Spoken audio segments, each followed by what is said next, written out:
I've never claimed to be a tomato expert, but I do grow hundreds of pounds of tomatoes every year. It's one of the things I enjoy growing the most. I'm going to be making videos all season long about what I am doing. So if that sounds like you want to do that, then follow along. And if not, then just mind your business and don't worry about what I'm doing in my garden.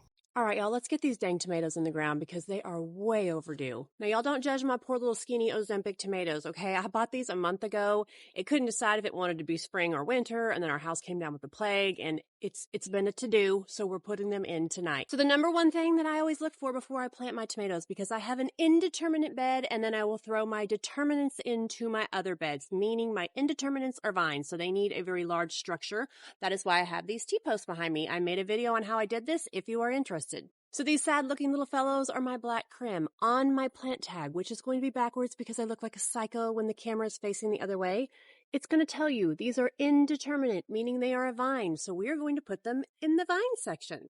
Now, if these had not been fighting for their lives, they probably would have more leaves down here. When I am planting tomatoes, I trim everything down here until about there, leaving just a little bit. I might take this one off too, really, but since there's not very much going on up here, I'm going to leave this. Unlike what you have probably heard about other plants, tomatoes need to be planted as deep as you can plant them because they will actually grow extra roots. So everything that goes under the soil here can grow extra roots, meaning that instead of just planting this little section, I'm going to plant all of this, and all of this is going to turn into my rooting system, meaning that it's going to get in more nutrients, more water. It's going to be more stable when this thing is 9 feet tall. These are also severely root bound because, again, they've been sitting in my yard for almost a month. So we're not going to plant it like this. We are going to break this up and let these roots breathe. So all I'm going to do gently, we're just going to go in here and judge it just a little bit and kind of let these roots untangle themselves so you're not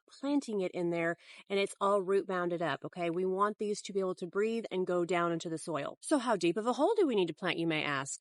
Well, how long is your stem? However long that is, that's how deep you're going to plant that hole. So all the way from here up to here. On a side note, I have already got some of my companion plants in here. I've got borage, I've got dill, I have some onions over here. I also have some marigolds growing, and you can see that I have these in all of my rows. So we're going to start digging.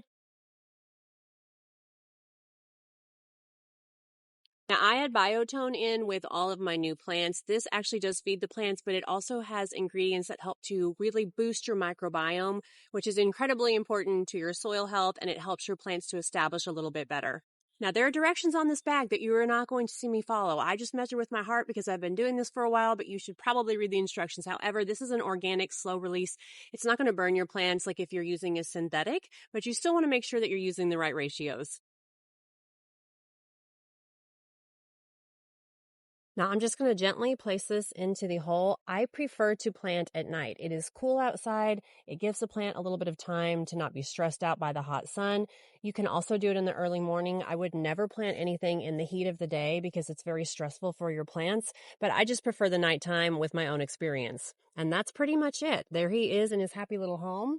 I do want to show you the difference. This is from the same packet, so you can see how tall this tomato plant is and how deep we have buried this. So that is a really good example of how far this stem is going to go in the ground. Now, once your tomatoes are in the ground, I will put this little pin with some twine attached. I'll put it right next to the base of the plant, and then I just string this up and it goes onto the conduit line. And I will leave myself a little bit of extra, which I will show you once I get everything planted, but I'll just let it out as it needs, and then I will just let the plant climb up this, and I'll also attach a couple extra cords. Once you get all of those leggy little arms off of the tomatoes, I will attach one of these to each of them, and I just use my conduit line as a support.